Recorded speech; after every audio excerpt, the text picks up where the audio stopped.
Let's start with the myth that being private means you're hiding something. It doesn't. It means you're protecting something.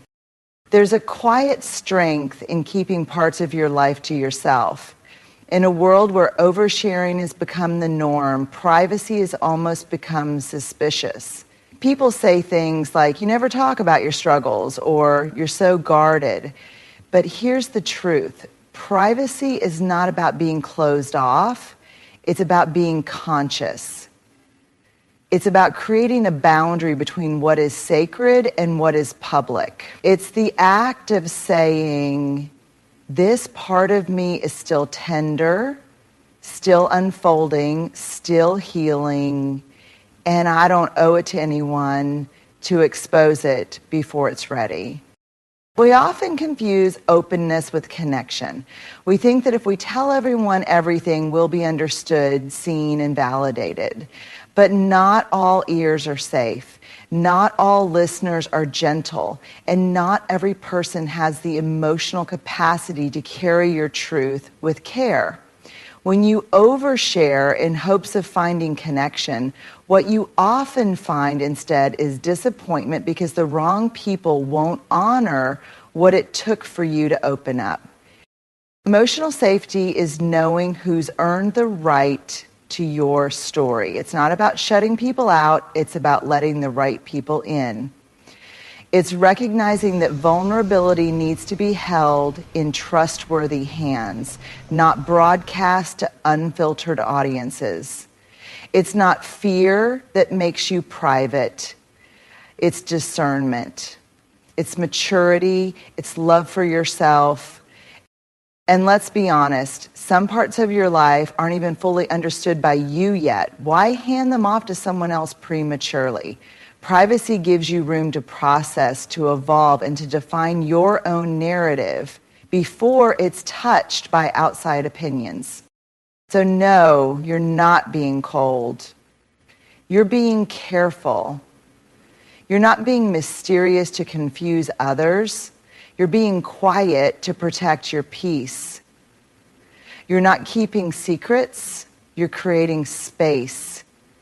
And in that space, you are giving yourself something rare and beautiful. The dignity of being your own safe place. Keep some parts of you just for you, not because they're shameful, but because they're sacred.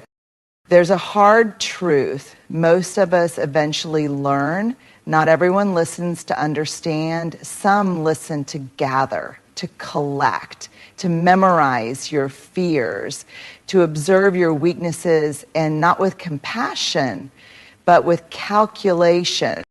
The more some people know about your emotional patterns, your childhood wounds, your dreams, or your insecurities, the more power they feel they have over you. They may not do it with overt malice, but it shows up in subtle and damaging ways. Throwing your past in your face during an argument, twisting your words when you're most vulnerable, or reminding you of your worst fears when you're trying to take a brave step forward. This is the type of manipulation that doesn't feel like abuse at first. It feels like concern. It feels like I just want to help, or I know you better than you know yourself. But when someone uses what they know about you to keep you small, to keep you uncertain, or to keep you emotionally dependent on them, that's not love, that's control. You might start second guessing yourself. You might start shrinking. You might think they're right. Maybe I'm too sensitive. Maybe I'm not ready. Maybe I do need their approval to move forward. And that's how confusion creeps in. That's how your story no longer feels like your own. When you give too much of your inner world to someone who lacks empathy or maturity, you invite them into rooms of your mind that they don't know how to enter gently. They barge in, they rearrange things, they label you with your lowest moments, they hold your pain against you like it's evidence of weakness. And here's the painful irony. Often it's the people closest to us, the ones we thought we could trust, who do this. not always out of cruelty, but out of their own unhealed wounds, out of their need for superiority, out of fear that your growth might distance you from them. That's why boundaries are so crucial.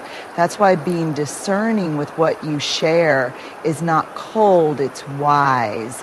It's not about building walls, it's about reinforcing your emotional home. You can let people in, yes, but not all the way. Not into the places they can't respect. Not into the spaces they'll use against you when they feel threatened by your strength. Remember, people who truly care about you won't use what they know to control you. They'll use it to protect you, support you, and remind you of who you are, not what you fear. Trust is sacred. And once it's broken, it takes time, effort, and humility to rebuild. Be slow to open up. Be careful with your wounds. They are not weapons, but in the wrong hands, they'll be turned into them. There's a quiet kind of power that comes from being intentional with what you reveal. In an age where sharing everything has become the norm, where people perform their pain, display their healing, and narrate every step of their lives, what's often forgotten is this. The more you expose, the more you allow others to define you. You don't have to explain yourself to be understood. You don't have to prove your worth by narrating your journey in real time. You don't need to broadcast your growth to validate that it's happening. In fact, the most meaningful transformations usually happen in silence, in spaces too sacred to be reduced to captions, confessions, or content. Overexposure weakens your spiritual immune system. The more people know, the more noise they create, and the more noise you absorb, the less room you have for your own voice. You begin to second guess your choices. You start to edit yourself before you even speak. You perform instead of exist. You hustle for validation instead of living in truth. There's power in mystery, in holding some parts of yourself sacred, in allowing others to witness the fruit of your growth after the work has been done, not while your roots are still tender and growing. Every time you prematurely reveal a dream, a plan, a healing wound, or a fragile truth to the wrong audience, you risk letting it be shaped by opinions that were never meant to influence you.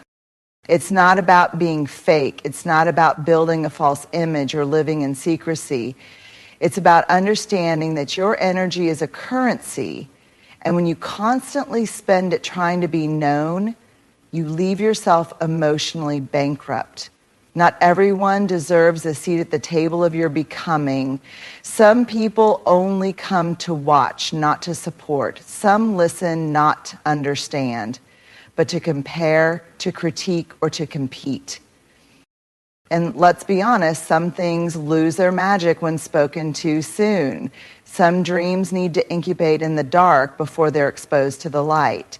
Some ideas need to remain whispered between you and God or between you and your journal until they're strong enough to stand on their own.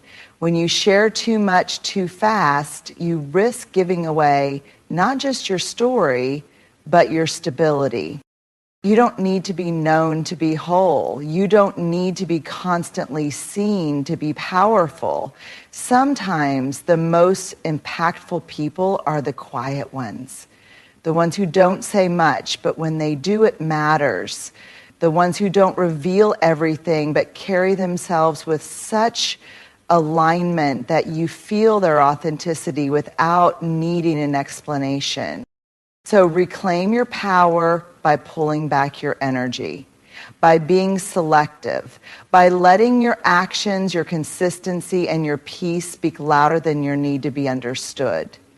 When you guard your spirit with intention, you don't just protect yourself, you become magnetic. You become someone who doesn't beg to be seen.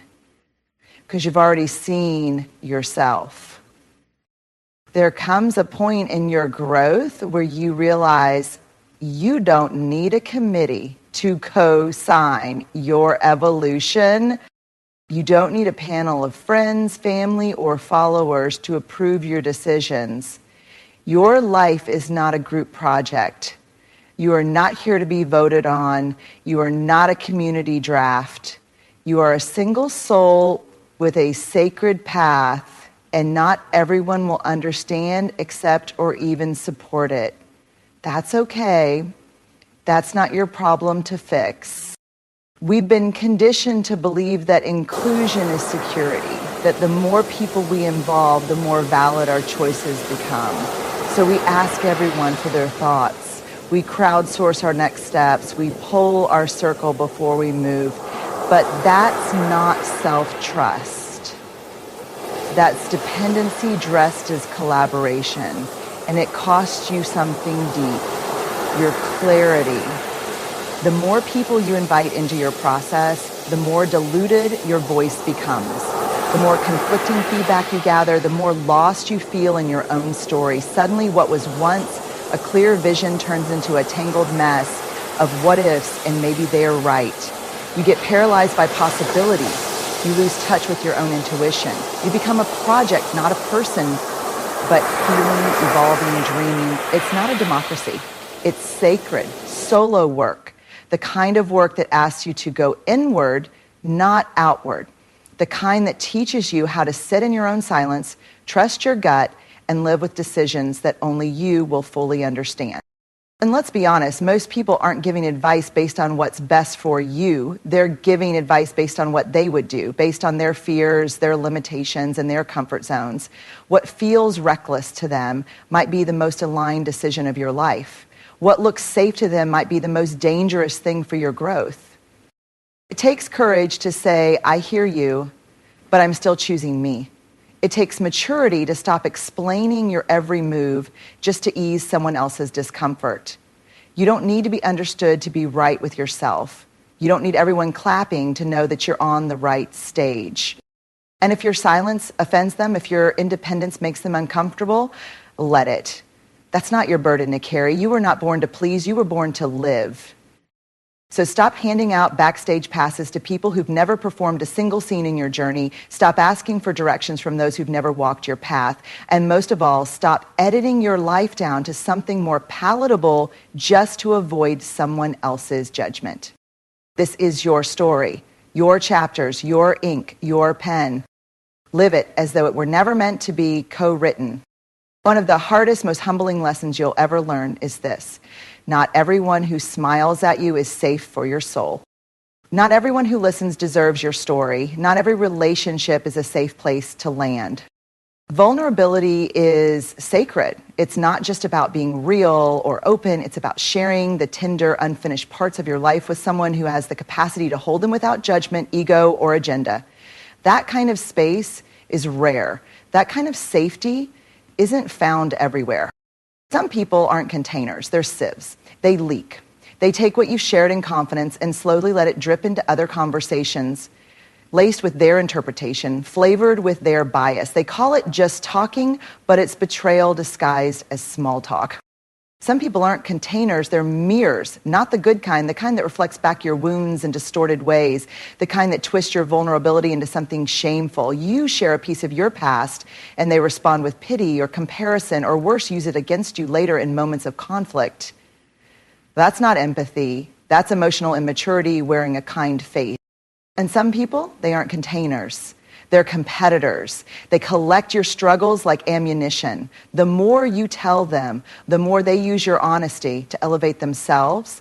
They make subtle jabs. They try to one-up your pain. They offer performative concern while silently feeding off the details of your suffering. They don't want connection. They want control. You see, not everyone has done the work. Not everyone has sat with their own story long enough to honor yours. If someone hasn't learned how to hold their own emotions with care, how could they possibly hold yours? That's why boundaries matter. That's why discernment is not cruelty, it's compassion for your own spirit. You get to ask, has this person earned the right to know me at this depth? You get to protect your softness. You get to vet who touches your truth. Because once your story leaves your mouth, it's no longer just a moment. It's in their hands. And how they hold it tells you everything you need to know. Being guarded isn't a flaw. It's a scar turned boundary. It's wisdom learned through pain. It's your nervous system finally recognizing safety not as a feeling, but as a pattern. You're not too private. You're precise. You're not cold. You're careful.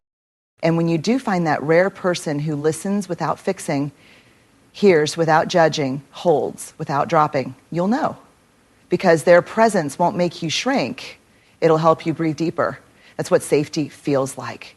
And until you find that, you're allowed to remain wrapped in your own protection. You don't owe access to anyone just because they ask nicely. Not everyone is a safe container, and not everyone should be. Let's start here. You were not born to be on high alert all the time. You weren't made to be everyone's emotional dumping ground, nor their favorite secret, nor their easy target. You were created to breathe, to rest, to live freely, and yes, to love deeply. That is the essence of a soft life. A life filled with inner peace, emotional safety, and connections rooted in mutual respect. But here's the truth most people forget. You can't have a soft life without sharp boundaries. Boundaries are not barriers, they are protectors. They don't block love, they guard it. They don't isolate you, they clarify who gets access and on what terms. Think of a boundary as a quiet, powerful sentence. This is where I end and you begin. You see, softness without boundaries is self-abandonment. It's giving so much that you forget yourself. It's allowing your kindness to be mistaken for availability, your patience to be mistaken for permission, and your presence to be taken for granted. Sharp boundaries are not unkind, they're necessary. They say, I can love you and still say no. I can care for you and still choose myself. I can forgive you, but I don't have to keep handing you chances. That is softness rooted in strength. That is grace backed by discernment. People will test you, not always out of malice, sometimes out of habit. They will push, they will prod, they will ask for more than you should give. And when you finally draw that line, when you speak up, pull back, or say, I'm not available for this anymore, they might call you difficult, or cold, or selfish. Because the moment you start prioritizing your peace, the people who once benefited from your lack of boundaries will feel uncomfortable. That's not a sign you're wrong. It's proof you're finally healing. You deserve a life where you don't have to explain your no. A life where your silence isn't guilt-driven, it's peace-chosen. A life where you don't feel obligated to tell your whole story just to be respected. You deserve a life where your emotional home is not wide open to every stranger who knocks. And yes, you can still be soft, you can still be nurturing, compassionate, and kind, but now your softness will be intentional, not automatic. It will flow where it's safe, not where it's demanded. You'll give from a place of fullness, not fear. This is what it means to be grounded, to be at peace without being passive, to be warm without being walked on, to glow gently and fiercely at the same time. So yes, you deserve a soft life, but that life begins the moment you say, my peace is not up for negotiation, and you mean it. There is undeniable strength and restraint in a world that encourages you to bear it all, to speak quickly, to prove constantly. There is quiet power in pulling back, in knowing that your story is not for public consumption, it's for personal alignment. You are not required to hand your heart to people who haven't earned the right to hold it. You don't owe anyone full access to your thoughts, your pain, your dreams, or your healing. What you choose to keep sacred is not a secret. It's a boundary. It's a way of protecting the most vulnerable parts of yourself while they still learn how to stand. You've learned that some people listen to use, not to understand, that not everyone is a safe container, that overexposure doesn't make you real, it often makes you fragmented. You've come to understand that your life is yours to design, not explain, that you can be soft and still say no, that you can be kind and still be private, that boundaries are not walls, they are declarations of self-worth. Let the world wonder. Let them sit with their curiosity. You don't have to be understood to be at peace. You don't have to be fully seen to be fully valid. You don't have to prove your growth to anyone who wasn't there when it hurt. In fact, the most powerful thing you'll ever do is stop giving away so much of yourself just to feel accepted. Because once you anchor into your own truth, once you trust yourself enough to protect your energy, your silence becomes a sanctuary, and not a single person can shake that. So walk gently, speak selectively, and protect your soul like it's priceless, because it is. You don't have to be loud to be powerful. You just have to be whole on your own terms.